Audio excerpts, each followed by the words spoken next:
Assalamualaikum warahmatullahi wabarakatuh. Saya mohon anda semua memberikan maklum balas suara saya clear atau tidak. Tolong saya mulakan uh, secara langsung ini.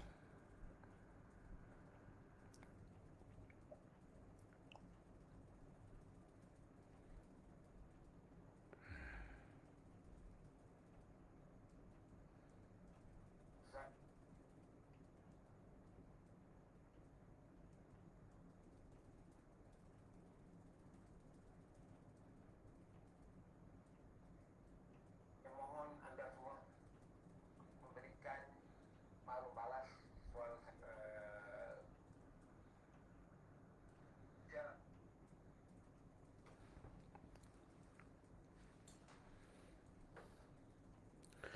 Okey, saudara Rohayudin Yaakob, suara saya okey, maka saya mulakan. Saya mulakan pada jam 10.20 malam ya. Pada hari ini, saya telah membaca berita kenyataan media daripada Barisan Nasional bahawa pengurusi Barisan Nasional yang juga Presiden UMNO telah pun mengambil keputusan melantik seorang yang saya nak sebut nama dia pun malas menjadi bendahari Barisan Nasional. Sejak 2018 kita gelarkanlah yang jadi bendahari ini Mamat. Si Mamat ini telah bertindak sebagai pengkhianat. Pertama, melarikan diri waktu kita menghadapi pilihan raya, tewas dan kemudian mengadakan Perhimpunan Agung UMNO. Perbuatan ini pada kita tidak wajar dilakukan oleh seorang yang berstatus naib presiden yang meninggalkan medan juang di waktu semua orang sedang bertempur, berjuang, mempertahankan parti. Selepas itu kemudian secara diam-diam dia berunding dengan parti yang memusnahkan kuasa UMNO selama 61 tahun. Itu sudah menjadi pengetahuan awam bagaimana si Mamat ini memujuk beberapa orang ahli parlimen dari UMNO untuk keluar daripada UMNO dan menyertai PBBM. Itu berlaku pada 2019. Malah kelompok yang menyokong si Mamat ni juga membuat kenyataan akan mempertahankan Tun Dr. Mahathir bin Mohamad selaku Perdana Menteri jika ada undi tidak percaya. Tetapi kemudian mereka ini juga yang mengkhianati Tun Dr. Mahathir Mohamad dengan ikrar dan janji mereka secara terbuka menyokong Tun Dr. Mahathir jika ada berlaku undi tidak percaya, melompat lagi menyokong Tan Sri Muhyiddin Yassin untuk mengambil alih kerajaan ini apabila ada kekosongan di dalam peletakan jawatan Tun Dr. Mahathir. Tidak pula kelompok ini menjerit-jerit lagi, terpekik lagi, membuat sidang akhbar atau sidang media akan bersama dengan Tun Dr. Mahathir walaupun UMNO ini tidak akan menyertai kerajaan PS. Tetapi mereka lah sebenarnya berlumba-lumba dengan penyatuan dua puak. Satu puak yang dah berada dalam PBM dari UMNO dan satu puak yang berada di luar UMNO tetapi menyokong si Mamat ini. Jadi akhirnya tertubuhlah Kerajaan Perikatan Nasional dan sebahagian daripada mereka telah mendapat nikmat menjadi menteri dan timbalan menteri. Tuan-tuan boleh tengok, cek balik, benda ni bukan 100 tahun. Bukan 500 tahun zaman Hang Tuah. Yang memerlu rujukan Tun Sri Lanang. Kita hanya memerlukan rujukan Google saja. Tekan pendirian ahli Parlimen UMNO menyokong Tun Dr. Mahathir. Kita akan dapat nama senarai mereka.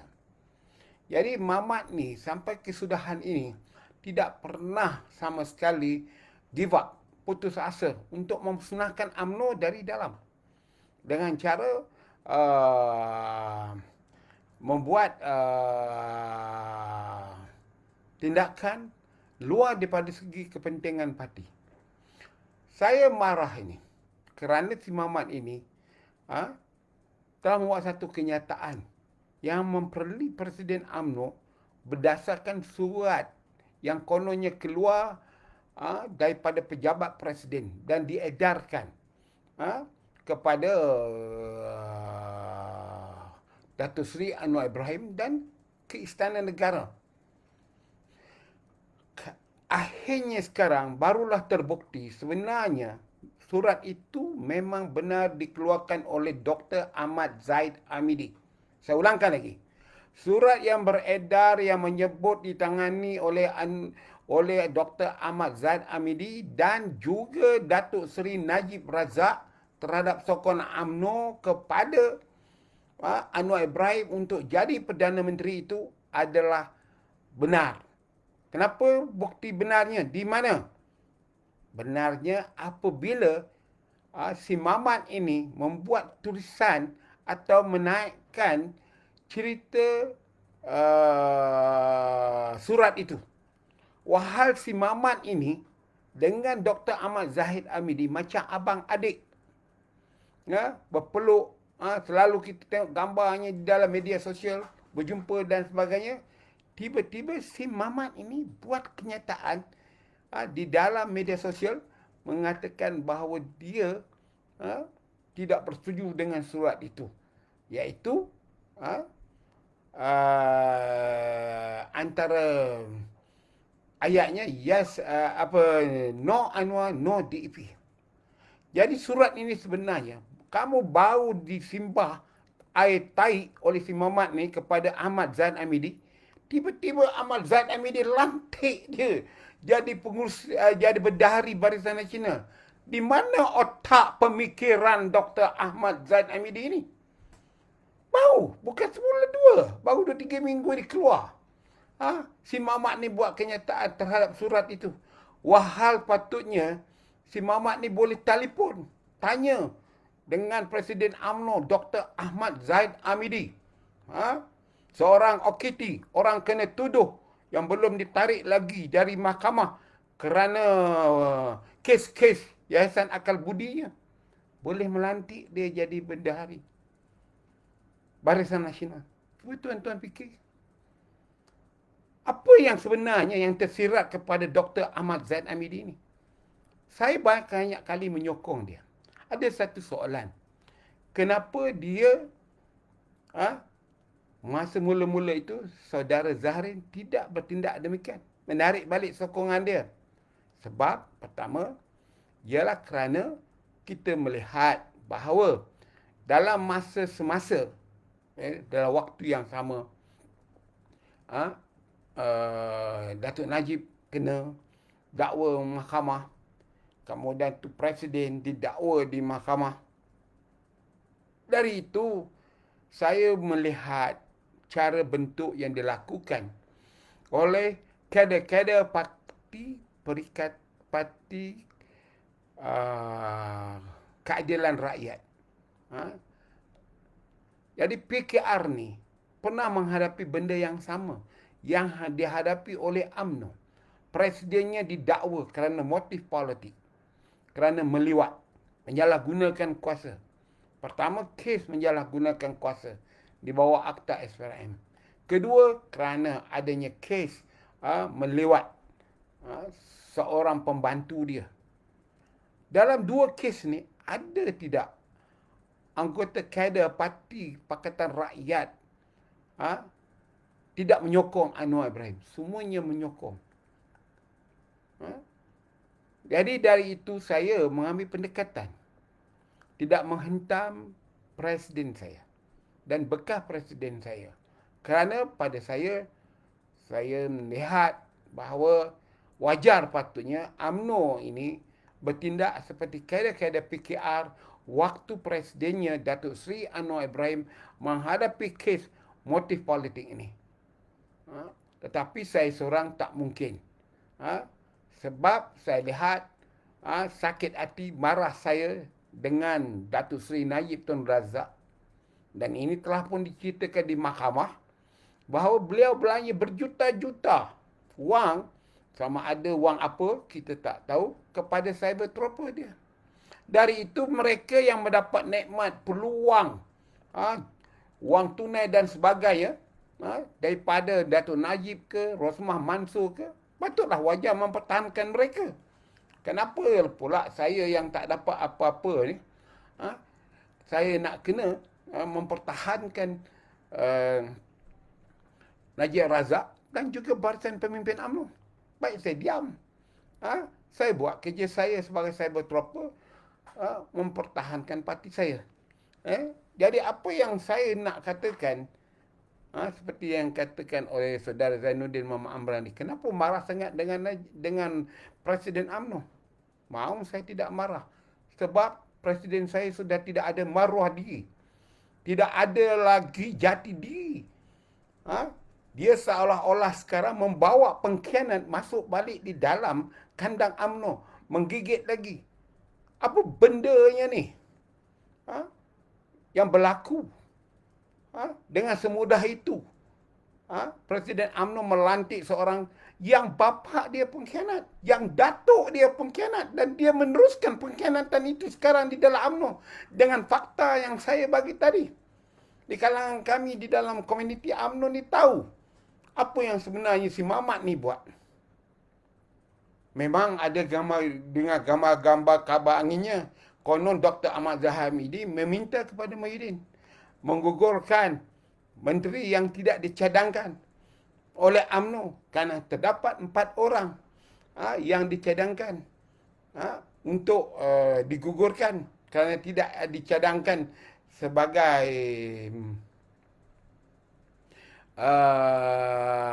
ditunjuk oleh UMNO. Dari itu kononnya lah, andainya lah, dengan melantik bendahari itu, si Mamat ini boleh kekal lah jadi menteri di dalam kerajaan Muhyiddin Yassin ini. Ini untuk makluman tuan-tuan. Kerana target Dr. Ahmad Zahid Hamidi ini ada pada satu orang saja. Orang itu daripada Negeri Sembilan. Budak muda. Sedang berwawasan. Dan tak ambil kisah. Kabarnya antara sebab Dr. Ahmad Zahid Hamidi tak suka sangat dengan budak muda ini ialah kerana waktu dipanggil di kalangan menteri dan timbalan menteri berbincang, anak muda ini tidak pernah datang.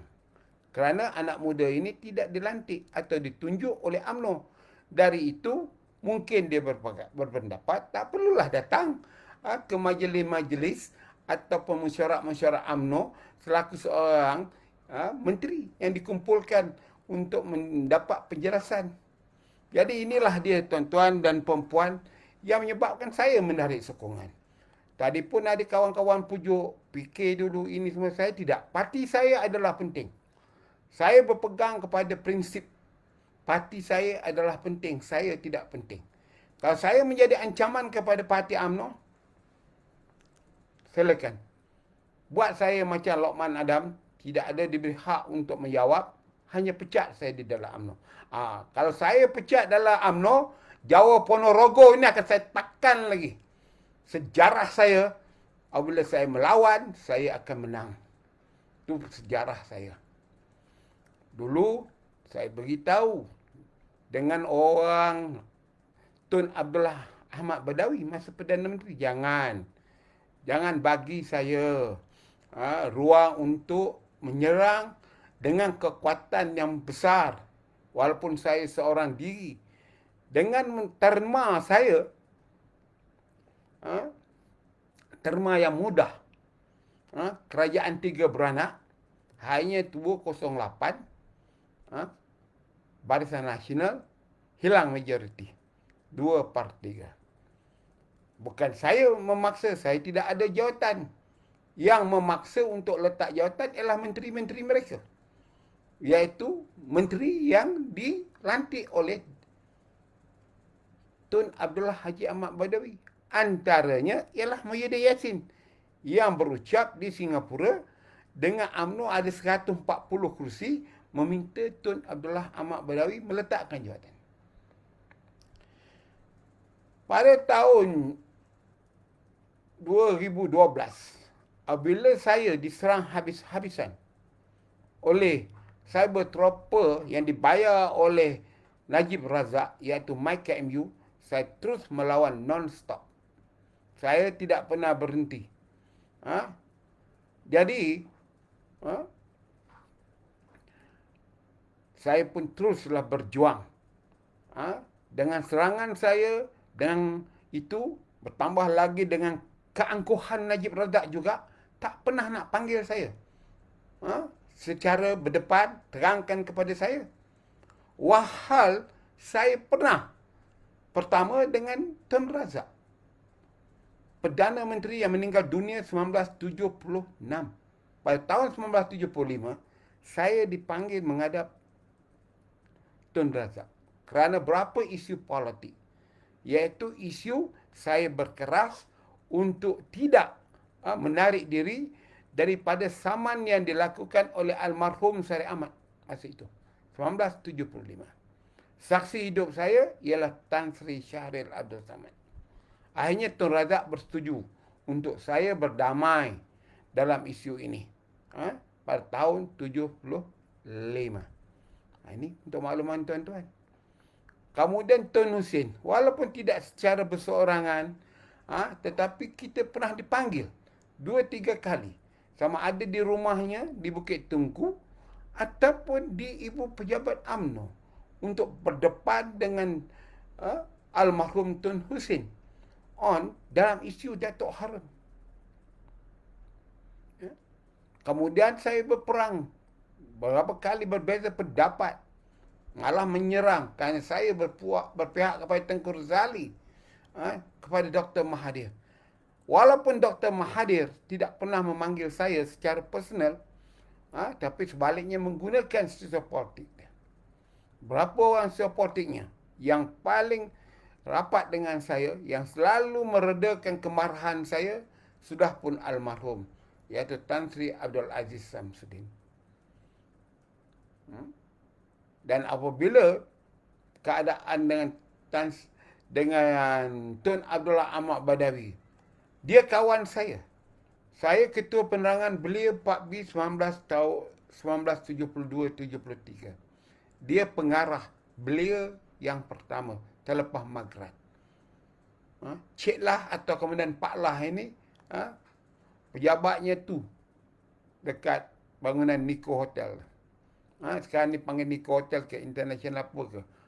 Dahulunya Nico Hotel. Di situlah pejabat Kementerian Belia dan Sukan. Di situlah saya berjumpa selalu dengan Pak Lah ni. Kalau dia terlupa, faktor usia, tak apa. Tapi kalau dia masih ingat, tanya dia. Bila masa dia kenal Zaharin beliau 4B. Saya pernah menjadi ahli majlis daerah Kuala Lumpur dan juga ketua penerangan beliau 4B Malaysia di bawah almarhum Abdullah Ismail yang kebetulan Esko Pemuda UMNO Malaysia. Jadi tuan-tuan dan perempuan, dalam perjuangan UMNO ini, parti ini penting. Tetapi kalau Dr. Ahmad Zahabidin, Dr. Ahmad Zahid Hamidi, Jawa Ponorogo, bukan saya kata, dia yang mengaku. Ada keluar di dalam cyber trooper, dalam video di Indonesia dengan megahnya dia berkata bahawa bapanya berasal dari Ponorogo. Ingatlah, kami orang-orang Melayu di Semenanjung ni, walaupun saya asal usul saya dari tanah seberang, kami mula datang ke tanah Melayu, keturunan datuk nenek moyang saya dalam abad ke-16. Dah datang ke sini. Sudah berkampung di Seri Menanti. Saya tetap mengaku bahawa saya sudah tidak tahu lagi asal usul saya di Pagaruyung. Saya tak tahu saudara mara saya di Pagar Ruyung. Kalau saya tahu, hanya berdasarkan sukunya. Kalau sukunya sama dengan saya, mengikut adat budaya Minangkabau dan Pagar Ruyung, dia adalah saudara. Kerana asal daripada keturunan yang sama beratus tahun dulu. Tetapi tumpahan darah saya, di mana bumi dipijak, di situ langit dijunjung, ialah semenanjung tanah Melayu. Melaya, Negeri Sembilan, dan sekarang Malaysia. Saya tidak pernah nak megah sebagai keturunan Pagar Ruyung. Jadi, saya nak beritahu kepada Dr. Ahmad Zahid Amidi, kamu patut jugalah letak jawatan. Belajarlah meletakkan jawatan. Saya telah membuktikannya. Walaupun saya tidak meletakkan jawatan, tetapi saya terserah kepada ibu pejabat UMNO.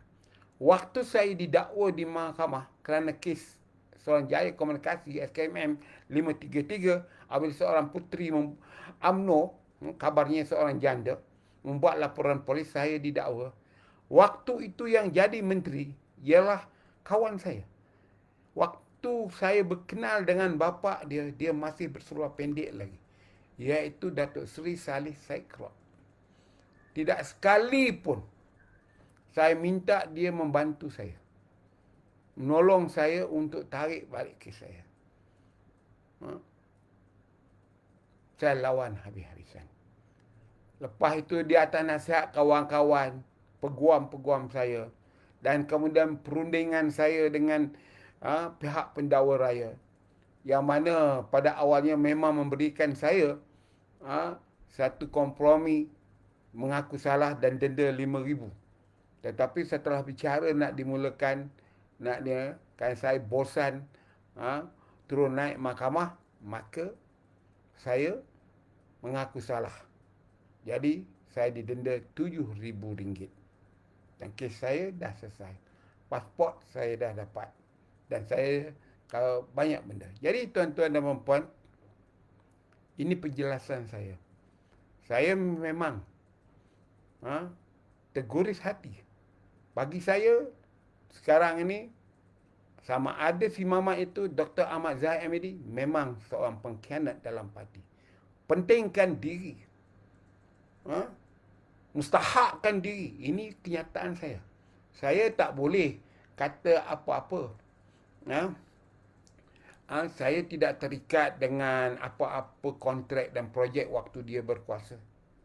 Malah saya membantu dia bagi tujuan politik dia.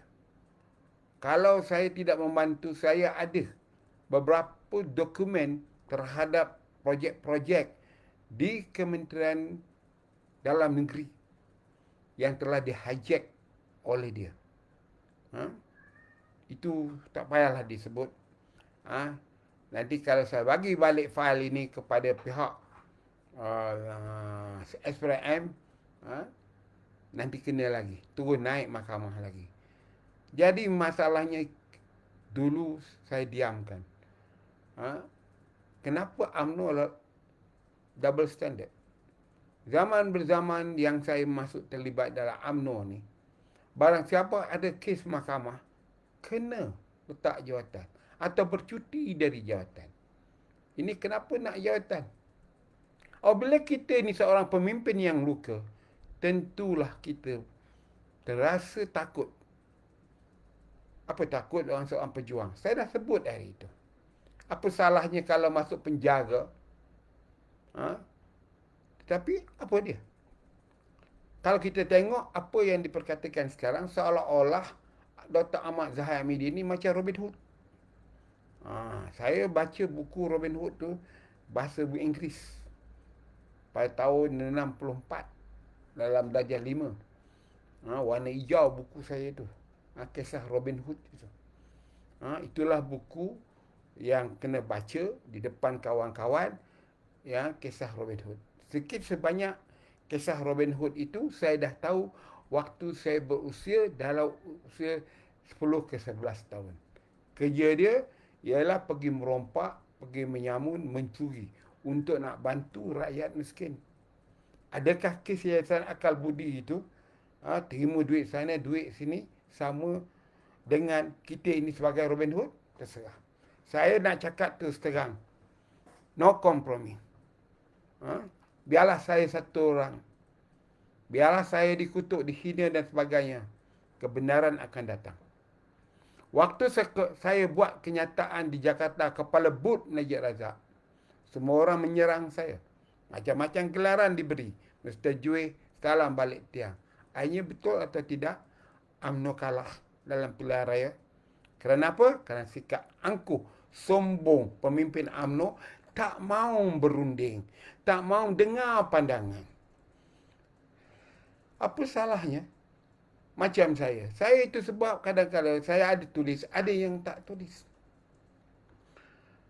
Baru-baru ni saya beritahu bagaimanakah bekas seorang Menteri Agama, Dr. Mujahid Yusuf Rawa, Datuk Seri, telefon saya. Nak berjumpa, nak minum teh. Memang kita minum teh saja. Bercerita soal politik. Pergi tanya dia, berapa kali saya menyebut saya orang UMNO. Saya tetap mempertahankan UMNO. Saya akan lawan siapa yang melawan UMNO. Tapi kami ada silaturahim. Dia dapat, saya pun dapat penjelasan dia, penerangan dia. Dan sebagainya. Itu urusan dia lah. Amanah nak berbaik dengan DAP, itu urusan dia, kepentingan politik dia. Kalau amanah kerana Melayu saja, siapa nak sokong? Tentulah amanah disokong oleh pembangkang. Khasnya mereka yang datang dari DAP. Tak ada kena-mengena rasis pun. Jadi itulah tuan-tuan dan perempuan, saya jelaskan. Jadi sekarang, saya dah jelaskan secara terbuka. Kenapa saya tarik balik sokongan saya pada Dr. Ahmad Zahid Hamidi. Dia kawan saya. Saya kenal dia pada tahun 80-an lagi. Waktu dia jadi setiausaha politik kepada Najib Razak di bangunan lama, Pusat Bandar Damansara, yang sekarang ini dah bertukar milik Pavilion. Pusat Bandar Damansara itu sebenarnya Pemodalan Bumi Putera Berhad, PBB, punya bangunan, punya tanah. Almarhum Dr. Ilyas Omar selaku Datuk Bandar Kuala Lumpur masa itu berpusing-pusing menjawab akan perihal tanah itu diberikan kepada Permodalan Bumi Putera Berhad kerana kawasan itu kawasan green, kawasan hijau. Tetapi kerana kepentingan Bumi Putera, tanah itu dibagi kepada PBB. Kemudian dibangunkanlah Pusat Bandar Damansara itu. Dan sekarang sudah terlepas di tangan orang Melayu. Samalah juga dengan syarikat SPK di Jalan Sultan Ismail. Dulu SPK ni megah dengan bangunan Banjarlara, dengan pembangunan Banjarlara dia. Tak apa sebabnya, akhirnya bangunan Bumi Putera yang berada di Jalan Sultan Ismail sudah bertukar milik kepada BMF. Kemudian itu Hotel Hilton yang dulunya sebagai simbol dasar ekonomi baru penyertaan Bumi Putera pun telah bertukar tangan, iaitu jadi tanah kata. Jadi tuan-tuan dan puan-puan, saya bercakap isu ini dulu sebelum saya nak ulas soal darurat. Jadi bagi saya rehat, saya minum.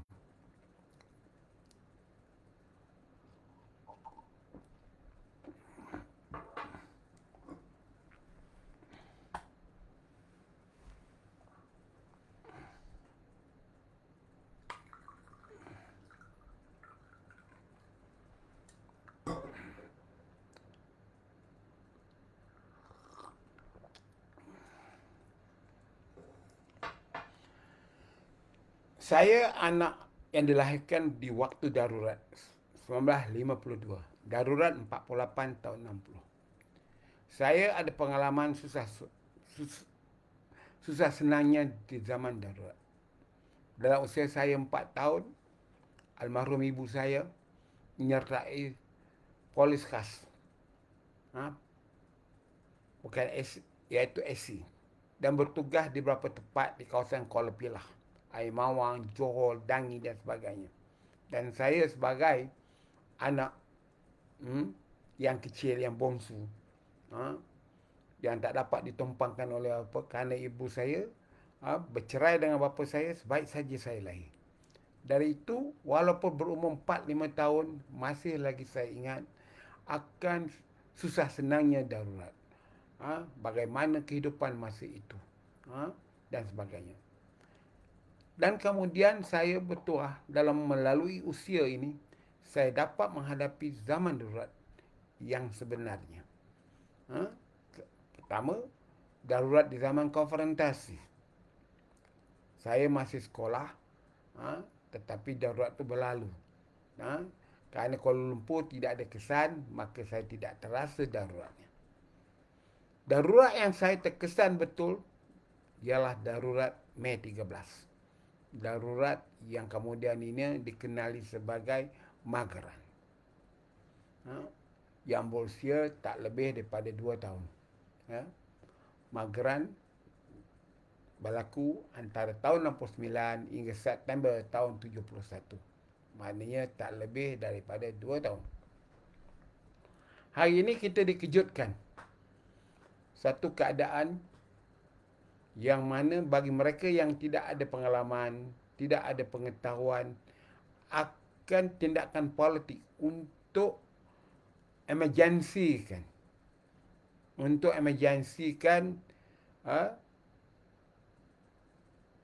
negara ini daripada Wang Kelian sampai ke Pulau Sipadan.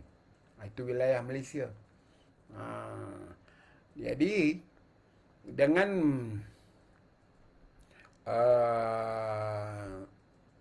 pengisyarahan darurat nanti, kita tak faham apa akan berlaku.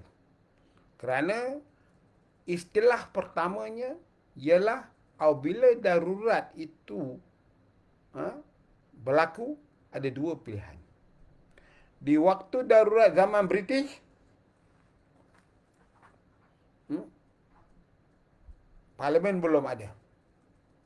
Tetapi selepas merdeka, parlimen bersidang. Maknanya parlimen boleh bersidang walaupun darurat. Kemudian juga berlaku waktu konfrontasi. Daripada tahun 63 sampai tahun 66. Tahun 65 ada sidang parlimen untuk mengeluarkan Singapura daripada Malaysia. Maknanya parlimen boleh bersidang. Darurat Mei 13 selepas pilihan raya tahun 69 sehingga September 71, parlimen tidak bersidang. Kerana kerajaan masa itu di bawah Majlis Gerakan Negara. Jawatan Perdana Menteri ada, tetapi pentadbiran negara di bawah Majlis Gerakan Negara. Majlis Gerakan Negara yang berkuasa kerana di situlah garis pemerintahan negara ini ataupun sistem undang-undangnya dibuat oleh Majlis Gerakan Negara, Mageran. Undang-undang di zaman darurat, kena faham. Waktu British dulu, undang-undang yang dibuat oleh negeri-negeri dipanggil Enactment. Enactment negeri. Waktu kita belajar undang-undang di zaman pasca kemerdekaan, kita zaman darurat, sebilangan besar darurat di undang-undang itu tidak dibuat oleh parlimen, dipanggil ordinance.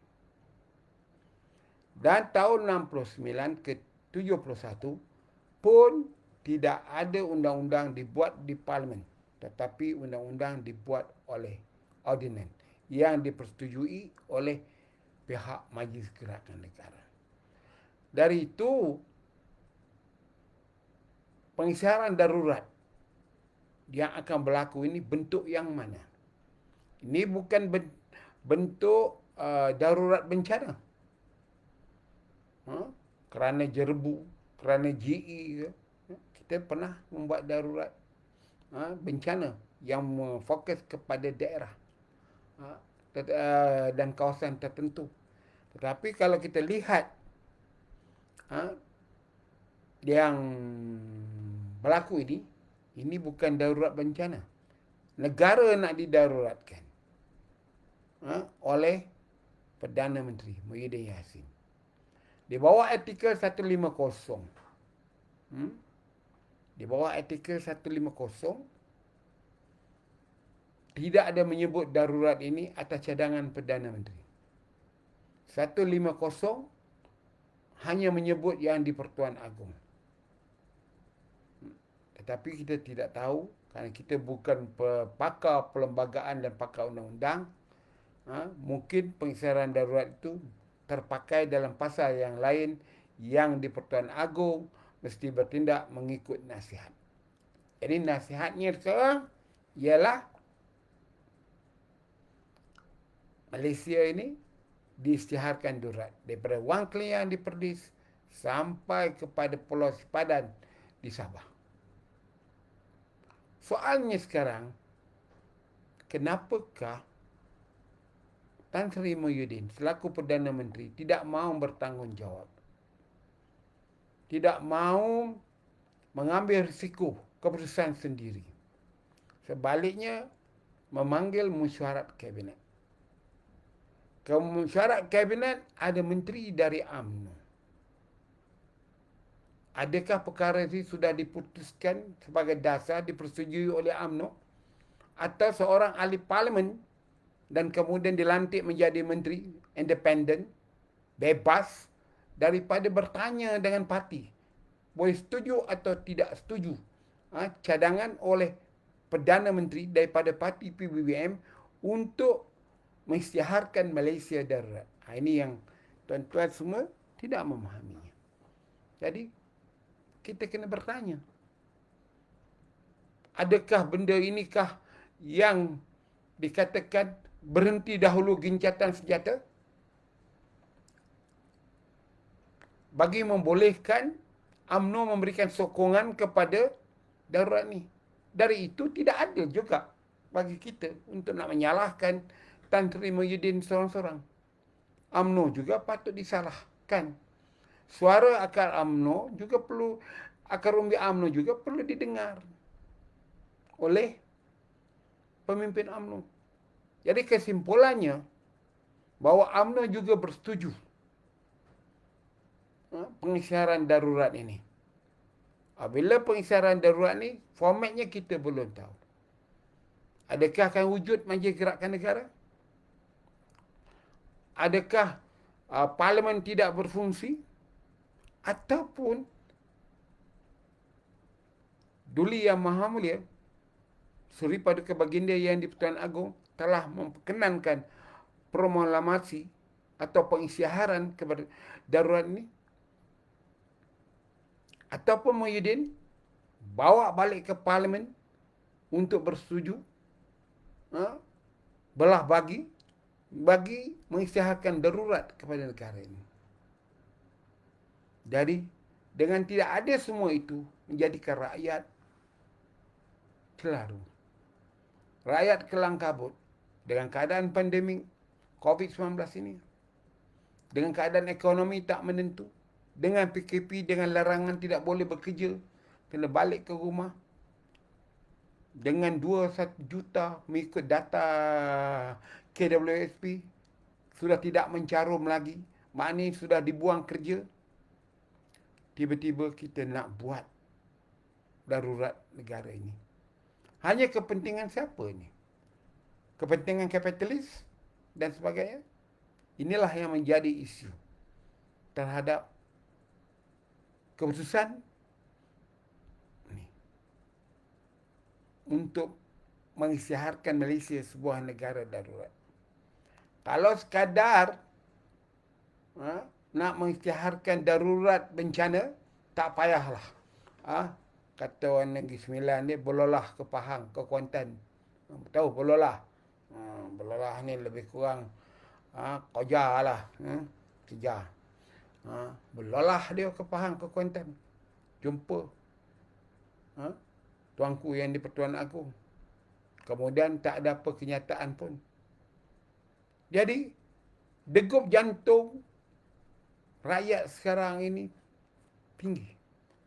Malam ini, orang-orang yang meniaga, orang-orang yang menderita kerana pandemik COVID-19 ni risau, tak tidur memikirkannya apa jadi negara ini.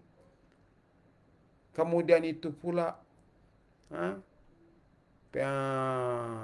diwawakan dalam perjumpaan itu ada Panglima Angkatan Tentera ikut sama. Jadi kalau Panglima Angkatan Tentera ikut sama, berarti kita diancam keselamatan. Kerana kerja Panglima Angkatan Tentera ialah menahan dari ancaman daripada luar. Jadi kita ni sekarang ni sedang diancam oleh negara luar ke? Adakah di Selat Melaka itu terdapat sekarang kapal-kapal perang daripada negara asing yang bila-bila masa boleh menyerang semenanjung Tanah Melayu ni, atau di Laut Cina Selatan, armada tentera Laut Cina sudah dihalakan ke Malaysia ini untuk satu peperangan. Kalau itu, kita tetap menyokong supaya negara ini daruratkan, supaya dengan mendaruratkan negara ini mungkin kita boleh buat kerahan tenaga, semua rakyat kena belayar, menembak, berjuang dan sebagainya. Ini satu yang kita kena faham. Jadi tuan-tuan dan puan,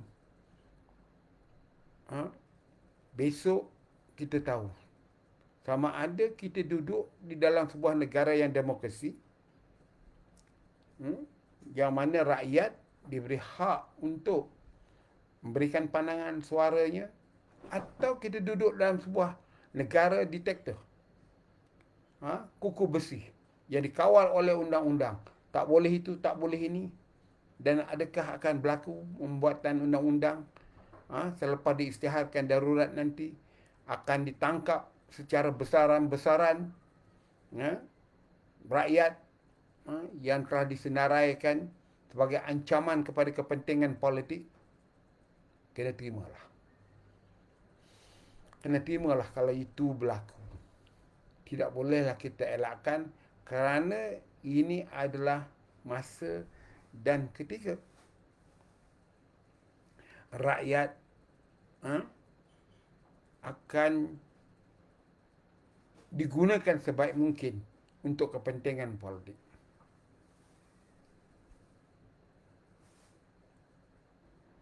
Jadi tuan-tuan dan puan, saya ingin nak jelaskan.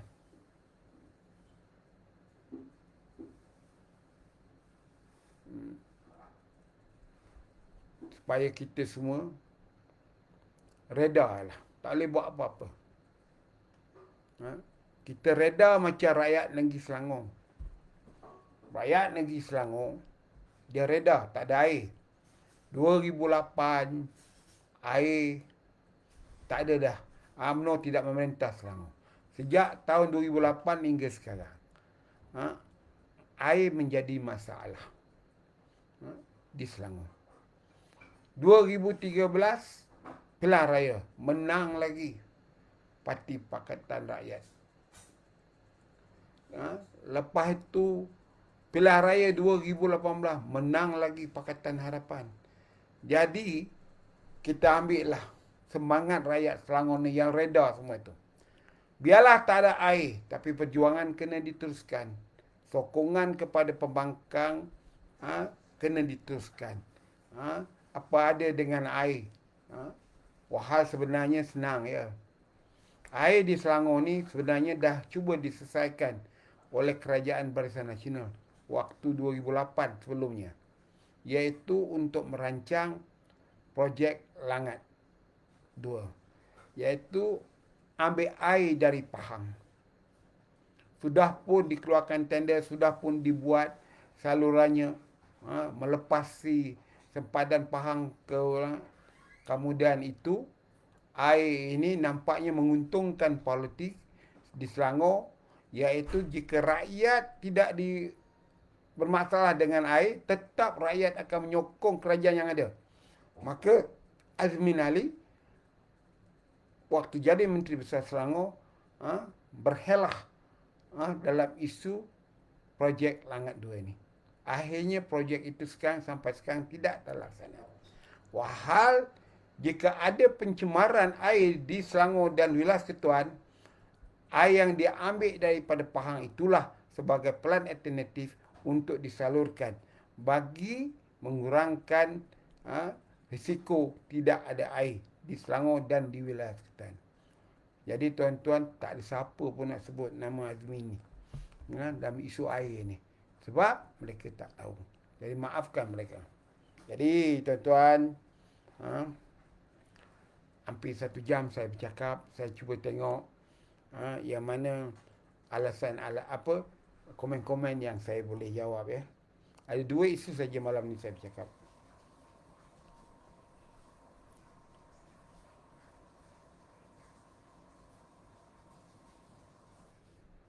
So panjang, banyak Macam mana saya nak jawab ni Tapi saya cubalah secepat mungkin untuk nak jawab soalan-soalan ni. Beratus soalan ni. 3 perkara yang boleh menjatuhkan negara. Rasuah, abah. Saya tak faham. Darurat politik tidak ada. Untuk makluman Muhammad Faizal. Darurat pemerintah ada. Tak pernah saya dengar ada darurat politik. Muhammad Zainuddin Haji Amran, kenapa marah sangat dengan Presiden hari ini? Sebab lantik Isyamuddin bin... Saya dah jawab. Saudara Muhammad Zainuddin Haji Amran ni dah keluar pada UMNO. Dulu dia ketua UMNO Cawangan di Kampung Malaysia Raya. Aku Abu Bera. Waalaikumsalam. Waalaikumsalam Wahidah.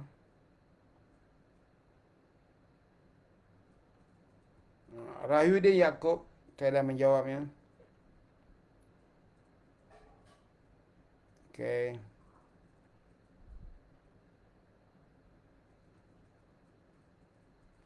Zukri Valentino, bersabar sahabat. Saya baca setiap media kerana kerajaan ini tidak menentu sahabat. Sabarlah dulu. Kita lepaskan dahulu sidang parlimen ni bagaimana?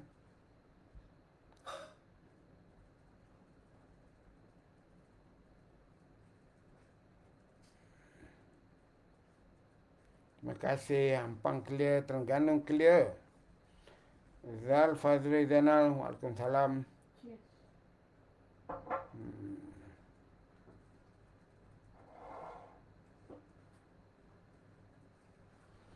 ATM tak setuju dengan cadangan Abah nak umum darurat. ATM tak ada timbul soal setuju tak setuju.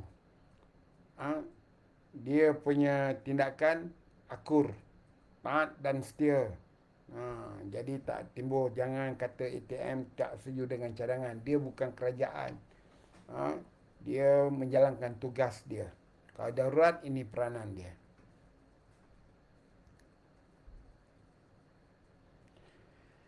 Tan Sri Muhyiddin Yassin tak boleh bawa pelabur luar negara yang kaya raya masuk ke negara ini. Azizul, untuk makluman you, negara yang kaya raya pun susah sekarang ni.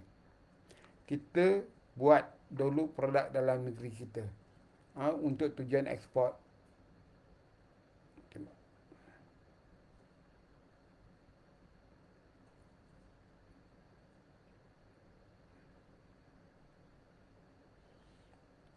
Hamzah Zainuddin, untuk makluman Izzah Black, atas persetujuan Muhyiddin melakukan semua itu.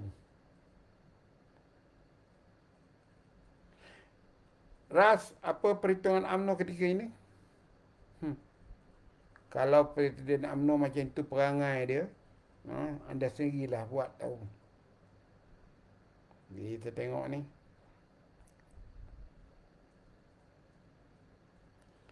BN ni, UMNO ni, pas kita kata parti penunggang agama. BN atau UMNO ni orang menunggangkan dia.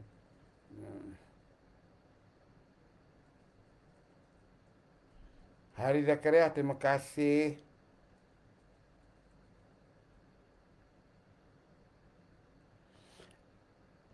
Ada satu soalan, yang di Pertuan Agong perkenan atau tidak? Sabar.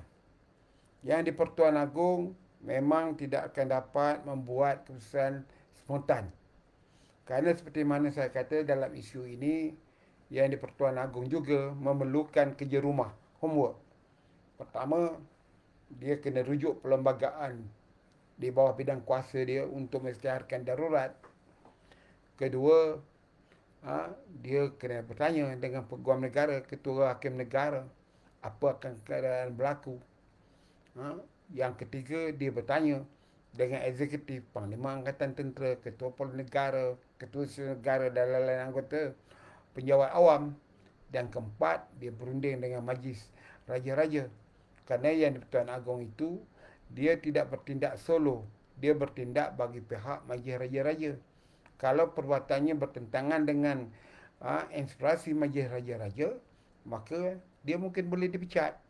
Dari itu saya rasa yang di-Pertuan Agong akan menggunakan budi bicaranya selengkap sebaik mungkin untuk menerima proposal. Kan juga rakyat sekarang buat proposal.